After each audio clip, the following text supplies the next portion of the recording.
بسم اللہ الرحمن الرحیم۔ السلام علیکم ناظرین، ایمانیات اسلام پر ہماری گفتگو ہو رہی ہے اور میرے ساتھ موجود ہیں رضا بطول صاحبہ، عالمہ ہیں، اسکالر ہیں، ایران سے فارغ ہیں اور بہت ہی اچھی گفتگو کرتی ہیں۔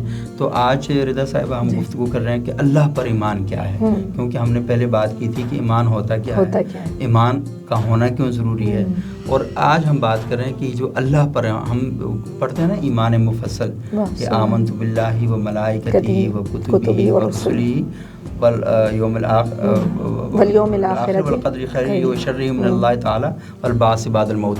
تو یہ جو ایمان ہیں جن کا ہم سے تقاضا کیا جاتا ہے، اور نہ میں نے کتابوں سب کو دیکھا، نہ میں نے ملائکہ کو دیکھا، نہ میں نے رسولوں کو دیکھا، نہ میں نے اللہ کو دیکھا، نہ مجھے پتہ ہے کہ مرنے کے بعد کیا ہوگا اور مرنے کے بعد میں کیسے جی اٹھوں گا، اچھی تقدیر کیا ہوتی ہے، بری تقدیر کیا ہوتی ہے، اور مجھے کہا جا رہا ہے تم سب کو مانو۔ ایمان بالغیب کہہ دیا اس پہ۔ ہاں، یہ ایک پورا پیکج میرے سامنے لے کر آ گیا ہے نا۔ تو آج ہم تھوڑا سا اس کو ایکسپلور کرتے ہیں، اس کو تھوڑا سا ہم دیکھتے ہیں کہ اصل میں ڈیمانڈ کیا ہو رہی ہے۔ تو آج اللہ پر ایمان، اللہ پر ایمان جو ہے وہ کیا ہے، اور اللہ پر ایمان کا جو مطلب ہمیں بتایا جاتا ہے وہ یہ ہے کہ اللہ کے وجود پر یقین، اس کی وحدانیت پر یقین، اس کی صفات کاملہ پر یقین، اور اس کی عبادت میں کسی کو شریک نہ کرنا۔ تو یہ ایک تین چیزیں، چار چیزیں ہمارے پاس آ جاتی ہیں۔ سبق صاحب، جب ایمان کی بات ہے نا تو وہ تو کنیکشن ہی خدا سے ہے اس کا۔ صحیح، بالکل ٹھیک ہے۔ جب ہم کہتے ہیں نا یہ صاحب ایمان ہے، تو اس کا مطلب ہے وہ صاحب ایمان تب بنا کیونکہ پہلا اس کا رشتہ توحید سے جڑا، صحیح، ٹھیک ہے، پھر اس کا نبی سے جڑا، ٹھیک ہے، نبی کے بعد ان فرشتوں سے جڑا کہ جو اللہ رب العزت نے بنائے ہیں، صحیح، لیکن ہمیں نظر نہیں آتے۔ کائنات کا پورا نظام چل رہا ہے، لیکن میرا یقین ہے کہ وہ میرا رب چلا رہا ہے۔ یہ جو میں اتنے اوتھینٹک وے میں کہتی ہوں کہ نہیں یہ رب ہے جو چلا رہا ہے، اسی کو ایمان کہتے ہیں نا۔ تو ہم کیوں، جب سب جانتے ہوئے بھی، وہ آپ نے پہلے پروگرام کے اینڈ میں بات کی کہ یہ سب ہم جانتے ہیں، صحیح، لیکن کیوں میرے عمل کی اور میری سیرت میں اس کا عکس نظر نہیں آتا؟ میں جانتا ہوں میرا رب ہے، وہ لائق عبادت ہے، اس نے پوری کائنات بنائی ہے، ایمان کے کچھ درجے ہیں، جو چیز نظر نہ بھی آئے اس پہ تم نے یقین رکھنا ہے۔ صحیح۔ تو یہ سب چیزیں جانتے ہوئے بھی میں دنیا کی جب رنگینیوں میں کھوتا ہوں تو میں کیوں بھول جاتا ہوں کہ میرا لیڈر تو میرا رب ہے۔ صحیح۔ ہاں، ہم جب دنیا کے مسائل میں گھرتے ہیں تو ہم کیوں دنیاوی لوگوں کی جانب رخ کرتے ہیں کہ وہ میری دستگیری کرے، وہ میری احوال پرسی کرے۔ ہم کیوں دنیا میں بٹ چکے ہیں؟ اس لیے کیونکہ میرا رابطہ میرے رب سے بہت ویک ہے۔ صحیح۔ ہاں، اور جب میرا اور میرے رب کا رابطہ ویک آتا ہے نا تو معذرت کے ساتھ پھر میں خود کو صاحب ایمان بھی نہیں کہہ سکتی۔ ٹھیک بات، ہاں، صحیح بات۔ میں ایک جانب کہہ رہی ہوں میرا رب ہے، یہ سوال تھوڑا ایسا ہے جس پہ انسان سوچے۔ میں کہتی ہوں میرا رب ہے، نبی ہے، فرشتے ہیں، قرآن ہے، سب کچھ ہے، لیکن کہاں پر ہے وہ خدا؟ میری اور آپ کی زندگی میں کیوں نظر نہیں آتا؟ صحیح۔ 5 وقت کی نماز کے سوا سبق صاحب دن میں کہیں پر بھی میرا رب نظر نہیں آتا نا مجھے، نہ مارکیٹ میں، نہ چوک چوراہے میں، ہاں، معاملات میں، نہ معاملات میں۔ رمضان آ رہا ہے جی، رمضان آتا ہے تو پیکیجز ہائی جا رہے ہیں، ہاں، تو خوف خدا کہاں ہے؟ رب کا خوف ایمان کا حصہ ہے، رب کی اطاعت ایمان کا حصہ ہے، رب کی معرفت ایمان کا حصہ ہے۔ اللہ پر ایمان کی بات کر رہے ہیں نا، تو میں نے مان لیا ٹھیک ہے میرا رب ہے، وجود پہ بات کی نا، لیکن یہ اگلے پوائنٹس آج کے دور کے ہیں۔ خوف خدا کہاں ہے؟ خوف رجا کہاں ہے؟ میں نے کب رب سے تب توبہ کی کہ یا رب تو مجھے معاف کر، اچھا میں نے آج کا معاملہ ٹھیک نہیں کیا، ہاں میں نے کس دن کہا کہ آج مجھے تو معافی دے دے؟ کبھی ایسا نہیں ہوا نا۔ دل دکھا کے بڑے آرام سے خود کو صحیح کہہ رہے ہوتے ہیں معذرت کے ساتھ۔ اس میں پتہ چلتا ہے کہ میرا اور میرے رب کا معاملہ مضبوط نہیں ہے۔ صحیح۔ اچھا دیکھیں، یہ بہت ہی اہم نقطہ آپ نے بیان کیا کہ اللہ پر ایمان ہے، تو اللہ پر ایمان دکھائی کیوں نہیں دے رہا؟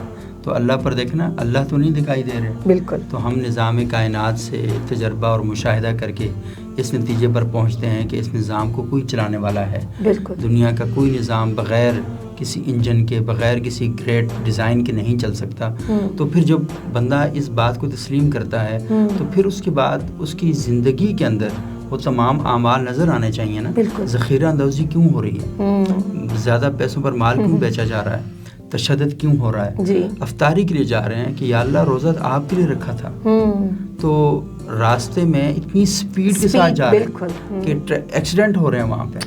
اچھا، آپ نے روزہ رکھا ہوا اللہ کی رضا کے لیے، لیکن آپس میں لڑائی کر رہے ہیں, آپس میں ٹائم پہ نہیں جا رہے. تو اصل میں اللہ پر ایمان ٹرانسلیٹ جب ہوتا ہے معاشرے کے اندر تو پھر وہ پتہ چلنا چاہیے کہ ہاں یہ اللہ پر ایمان والا بالکل پتلا ہے وہ, بالکل ٹھوس چیز نظر نہیں آتی, ٹھوس چیز نظر نہیں آتی. یہاں پر آپ نے ایک بات کی بڑی خوبصورت سبق صاحب, ذخیرہ اندوزی ہوتی ہے. ہم کسی چیز کو جمع کیوں کرتے ہیں جب ہمیں پتہ ہو کہ مجھے اب دوبارہ نہیں ملنے والا, تو کیسے کہہ سکتے ہیں کہ میرے رب پر ایمان ہے. بڑی امپورٹنٹ بات ہے. جناب ابو ذر نے 3 دن قحط سالی میں گزارے, 3 دن انہیں کھانا نہیں ملا. کیوں؟ کیونکہ قریش والوں نے رسول خدا کی محبت میں انہیں بھوکا پیاسا رکھا.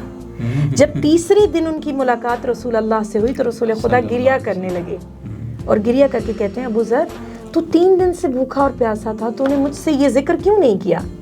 تو کہتے ہیں کہ یا رسول اللہ, میری دل میں آپ کی جو محبت ہے وہ میرے وجود کی غذا تھی. کتنی بڑی بات ہے کہ جب آپ کے پاس ایک بلند تر مقصد ہوتا ہے تو پھر آپ کے لیے بہت آسان ہو جاتا ہے مشکلات کو برداشت کرنا, سہولتوں کو برداشت کرنا. وہی کہتے ہیں ایمان کی طاقت سے کتنی. اور اگلا جملہ سنیں کہ رسول اللہ کے ہاتھ میں ایک فروٹ تھا جو انہوں نے دیا, انہیں ایک پھل تھا. ابو ذر نے وہ فروٹ لیا اور ایک دفعہ چہرہ کھلکھلا اٹھا. جب پلٹے تو جناب رسول خدا نے روکا, ابو ذر کل کیا کرو گے؟ تو کہا جس نے مجھے آج نوازا ہے وہ مجھے کل بھی دے گا. تو یہ یقین ہے اللہ پر, اللہ کی ذات پر, جو مجھے آج نواز رہا ہے اور نبی کے ہاتھوں سے. تو کل کیسے ممکن ہے؟ میرے اور آپ کی زندگی میں نبی نظر نہیں آتے. ہاں ہم بڑے امتی بنتے ہیں نا سبق صاحب, یہ حقیقت ہے اور تلخ حقیقت ہے. نبی ہے لیکن نبی کے عطا پر یقین نہیں ہے, نبی کے وسیلے ہونے پر یقین نہیں ہے کہ روز محشر وہ میری شفاعت کریں گے. تو میں دنیا والوں کو راضی کیوں کروں؟ ہاں میں دنیا والوں کی رضا کے کام کیوں کروں؟ مجھے میرے رب نے اس کٹہرے میں کھڑا کرنا ہے. میں اور میرا خدا ہوگا, میری شفاعت کے لیے میرا نبی ہوگا, تو تب میرے دنیا والے لوگ میرے کام نہیں آئیں گے. اور قرآن کی آیات ہے, نفسا نفسی کا عالم ہے. وہ وقت ایسا ہوگا جس میں نہ ماں, نہ باپ, نہ بیٹا, نہ بہن, نہ بھائی. تو ہم انہی رشتوں میں کھوئے ہوئے ہیں. تو ان تمام تر پروگرامز کا مقصد یہی ہے. اور دوسری بات یہ ہے نا کہ ہم جب نماز پڑھتے ہیں تو قرآن ہمیں بتاتا ہے کہ وہ جو دعا ہم بطور نیت کرتے ہیں کہ انی وجہت وجہی للذی فطر السماوات والارض حنیفا وما انا من المشرکین. میری زندگی اللہ کے لیے, میری موت اللہ کے لیے ہے. وہ ان صلاتی و نسکی و محیای و مماتی للہ رب العالمین, کہ زندگی اللہ کے لیے, موت اللہ کے لیے, قربانی اللہ کے لیے, میں خود اللہ کے لیے. اور پھر جب ہم دنیا سے چلے جاتے ہیں تو ایک ہی صدا بلند ہوتی ہے, انا للہ و انا الیہ راجعون. ہم اللہ ہی کے لیے تھے اور اللہ ہی کی طرف لوٹائے جائیں گے. تو جب آپ تھے ہی اللہ کے لیے, اللہ کے لیے بھی نہیں, اللہ ہی کے لیے. بالکل. تو جب بھی نہیں ہے وہاں پر ہی ہے, تو اس کا مطلب ہے کہ پھر ہمیں زندگی بھی ایسی گزارنی چاہیے کہ ہم اللہ ہی کے لیے خالص ہو جائیں. وہ پھر اللہ بھی کہتے ہیں کہ اللہ للہ دین الخالص ہے, کہ دین خالص ہے نا, اللہ کو ملاوٹ شدہ کوئی چیز نہیں پسند. اور اس لیے تو وہ کہتا ہے نا کہ رسول اللہ کے ارشاد مبارک ہے کہ جس نے ملاوٹ کی وہ ہم میں سے. تو آپ ملاوٹ کہاں کر رہے ہیں جا کے؟ بالکل, کہ عقیدے کے اندر ملاوٹ کر رہے ہیں, اللہ کے ساتھ ملاوٹ کر رہے ہیں, بہت گہرا پیغمبر اسلام کے ساتھ ملاوٹ کر رہے ہیں. تو یہ بڑا عجیب ہے نا. اور جب آپ اس کی فلسفی کو سمجھ لیتے ہیں, جان لیتے ہیں, تو اقبال نے کہا نا وہ ایک سجدہ جسے تو گراں سمجھتا ہے, 1000 سجدوں سے دیتا ہے آدمی کو نجات. تو آپ کو تو اللہ نے جگہ جگہ رلنے سے, بار ہونے سے, ٹینشنوں سے بچا کے ایک در کی طرف لایا ہے. اور آپ اس در پہ آ کے بے یقینی کی اس کیفیت میں ہیں کہ آپ ہر در پہ جا رہے ہیں اور وہاں سے دور کروا رہے ہیں اپنے. بالکل. تو آپ کو چاہیے کہ اللہ کے ساتھ اپنا تعلق ایسے مضبوط اور ایسا قائم دائم رکھیں کہ وہ پتہ چلے. تو اس لیے اللہ پر ایمان بہت ضروری. اچھا, یہ جو باقی آج کی جوان نسل ہے کہتی جی محبت میں ناکامی, رشتوں میں ناکامی, عشق میں ناکامی, کیوں ہے؟ کیونکہ میں نے اپنا ٹریک چھوڑ دیا ہے. یہ فسق میں کامیابی کی وجہ سے. ہاں بالکل. آپ اپنے وجود کو جب شیطان جیسا لیڈر دے دیتے ہیں نا, میرے وجود کو جب شیطان جیسا لیڈر ملتا ہے تو پھر مجھے دنیا کی محبتیں نظر آتی ہیں. لیکن اگر میرے وجود کا لیڈر میرا خدا ہے تو پھر آپ کو کسی بھی چیز میں ناکامی نہیں ہوتی. ہاں, اور پھر جب کسی چیز میں ناکامی ہو تو اس میں بھی مصلحت ہوتی ہے. صحیح. کیوں؟ کیونکہ آپ نے رب کی جانب سے قدم اٹھایا نا. اگر وہ ناکامی آئی ہے یا کامیابی آئی ہے تو ناکامی میں یا تو آپ کے لیے کوئی سبق ہوگا, ٹھیک ہے, اور کامیابی میں آپ کے لیے جزا ہوگی. تو یہ آج کل کی نسل کو بھی سمجھنا چاہیے, اس فلاں نے میرے ساتھ فلاں کام کر دیا, کیوں کیا کیونکہ آپ نے اسے اپنا ریموٹ دیا، یہ لیجئے اس کو چلائیے. یہ جو اختیار ہے یہ کل کائنات کے مالک اللہ رب العزت کو دینا ہے. صحیح. اس حقیقت میں صاحب ایمان بالخدا بنتا ہے، وہ بن جاتا ہے. اور دیکھیں نا قرآن جو تقاضا کرتا ہے کہ اللہ پر ایمان کیسے لانا ہے، تو جو سورہ اخلاص کے اندر ہے کہ قل هو اللہ احد اللہ الصمد، کہہ دو کہ اللہ ایک ہے، اللہ بے نیاز ہے، اسے نہ کسی وزیر کی ضرورت ہے، نہ کسی مشیر کی ضرورت ہے، لم یلد ولم یولد، نہ اس سے کوئی پیدا ہوا نہ وہ کسی سے پیدا ہوا، ولم یکن لہ کفوا احد. تو یہ سارا وہ آپ سے ڈیمانڈ کرتا ہے. دوسرا جو آیت الکرسی کے اندر ہے تو اس کے اندر کیا ہے کہ اللہ لا الہ الا هو الحی القیوم لا تأخذہ سنۃ ولا نوم. تو یہ اصل میں آپ مسلسل، کیونکہ ہمارے پروگرام کا وقت تو بڑا کم ہے لیکن اللہ تعالیٰ نے آپ کو وقت دیا ہوا ہے، رمضان کا مہینہ ہے، زندگی بڑی ڈسپلن کے اندر آ گئی ہے، اب صبح سحری کرنی ہے، شام گفتاری کرنی ہے، باقی بہت سا وقت پڑا ہوا ہے. تو اس سارے وقت میں تھوڑا سا ایک دفعہ اللہ کے ساتھ ملاقات کریں، اور اللہ کے ساتھ ملاقات کرنے کے لیے آپ تنہائی کی تلاش کریں. اور یہ جو ہے نا آیت الکرسی اور سورہ اخلاص، اس کو ذرا غور سے پڑھیں. یہ پڑھیں نہیں قل هو اللہ احد اللہ الصمد لم یلد، ترجمہ ایک دفعہ ضرور ایک دفعہ غور کریں کہ قل هو اللہ احد، کہہ دو کہ اللہ ایک ہے. یہ کیوں اتنی بڑی بات ہم سے ڈیمانڈ کی جا رہی ہے کہ اللہ ایک کیوں ہے؟ آپ یقین مانیں کہ ایک دفعہ آپ جب اس کے معنی کی گہرائی کے اندر ڈوبنا شروع کریں گے تو آپ کے اوپر وہ خزینے انکشاف ہوں گے، آپ وہ سیپ اور وہ موتی لے کر وہاں سے آئیں گے کہ پھر آپ کو پتہ چلے گا کہ آپ کی زندگی اصل میں کیا کس رخ پہ جا رہی تھی اور رخ تبدیل کیسے ہوتا ہے.